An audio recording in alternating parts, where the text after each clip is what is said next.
Hello. I'm going to give this a couple of moments to see if anyone chimes in. In the meantime, John and I, say hi, John. Hi. We are driving to the dealership to finalize our new car coming. Hopefully. Well, yeah. It's almost definite. Anyway, we're on our way to do that in between sessions, and we have more sessions for the rest of the day. So I just wanted to hop on here real quick and discuss a couple of topics regarding behavioral issues. So a lot of our clients, and I know a lot of people out there, a lot of people following our pages, have dogs that have behavioral problems, whether that's aggression, anxiety, fear, stress, phobias, reactivity, what have you. A lot of people face these issues with their dogs. And when we're dealing with our clients that have these issues with their dogs, there's a couple things I want to put out there that is imperative for the training to go well and for everything to be as successful as possible for you when you're training your dog. And here's a couple of them. The first thing I want to let everybody know, if you have a dog that has a behavioral problem, for the most part, there's exceptions, for the most part, it takes time, consistency, practice, patience, effort. Like with anything in life, if you want to change an animal's behavior that already currently has an emotional feeling behind it, they're stressed, they're anxious, etc., it takes all of those things: time, effort, patience, consistency, practice, all of that stuff. Training is not an emergency. Training is not, I need this fixed yesterday. Training is not, I need this fixed before my mother visits in 2 weeks.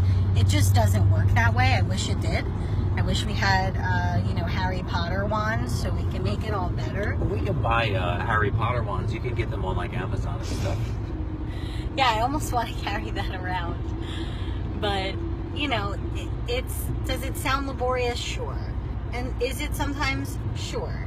It can be, but you need to view it as a positive. You need to view it as therapy for your dog, that you're helping your dog overcome these issues, that it's you and your dog against the environment. Stop looking at it as it's you against your dog or your dog against you. Think of it as a team. It's you and your dog against the environment and against the triggers. So, it takes time. Training's not an emergency. And you can see small and simple bits of progress and improvement in the beginning. Sometimes it seems insignificant, but it is significant to your dog. So be happy with the little steps. Be happy with the small bits of progress that come about, because that matters. And over time, little by little, it becomes bigger loads of progress. So take your time, do it right. Aside from that, what was the other thing I wanted to talk about? Training versus management. Training versus management. So thank you, John. You're welcome. Training versus management. When you have a dog with behavioral problems, you need to make sure you're always, and really regardless of what you're training, but that in particular, you need to be in 2 buckets at all times. Either you're in the training bucket, you're proactively training to combat the issue and working with your dog, or you're in the management bucket. So you should be in one of those 2 buckets at all times. If you are not gung-ho ready to train, then you're managing what's going on. Your dog's in a crate, your dog's on a leash, your dog's in another room, your dog's in the yard. You're avoiding these problems. What you don't want to do is have no training happening, you're not managing it, and then your dog's freaking out, or your dog's upset, or your dog's reacting to people. You need to be either training or managing the situation. Correct, John? Yeah. So, always be in one of 2 buckets, training or management. Do not be in the 3rd bucket, which most people are, which is, I'm not training, I'm not managing, and I hope this doesn't go really crappy, because it usually is going to go really crappy. Aside from that, have good timing, use high-value food, listen to your dog trainer if you've hired one. Well, that depends. Well, yeah, that's so true. Damn it, I can't even say that anymore. If you hired a positive, certified, legitimate, force-free, positive reinforcement trainer, then yes, listen to them. Otherwise, maybe not so much. Well, some trainers now are trying to claim that they do positive reinforcement training, but in every third or fourth or fifth Instagram or social media post, there's a giant shock collar, prong collar / choke chain on the dog. So what if they're using both? What if they use positive reinforcement and, hey, Erica. Oh, Jesus. Yeah. Yes. Hey, Erica, yeah. what if they use positive reinforcement and these other methods as well? Isn't that just like your personal trainer giving you a good workout program, but then also telling you to eat cake, pizza, and ice cream at night? Yes, that's exactly what it is. It's balanced.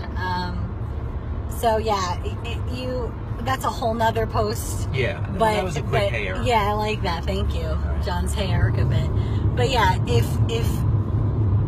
if you have a positive reinforcement trainer, listen to them, take their advice seriously, implement what they're telling you.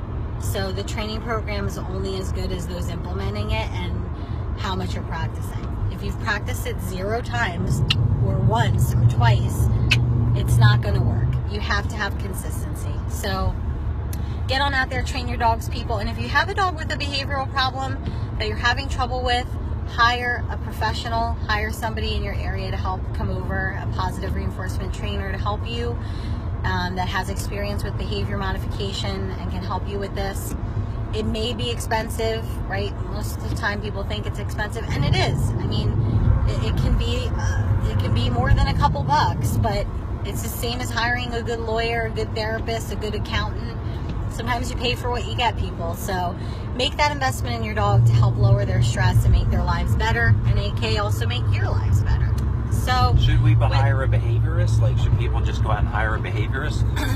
So yes, there are veterinary behaviorists, but they need terminal degrees most of the time, and an animal behaviorist or a dog behaviorist needs terminal degrees.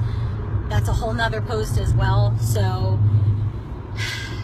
a lot of trainers call themselves behaviorists. It's a problem. Make sure that someone who calls himself that has a PhD and has gone to school. If they don't have a PhD, then I want to know exactly what certifying body they've gotten extensive education and experience with that has labeled them as that. But too many regular trainers who don't even have schooling for dog training, like legitimate schooling for dog training, call themselves behaviorists, and that is a problem. Transparency is paramount in this. So ask questions, vet your people, vet anybody that's coming on board with you that you want to hire. Make sure that you're doing the right thing. So with that, we're signing off. Thank you so much, guys. We love you, and we will see you soon.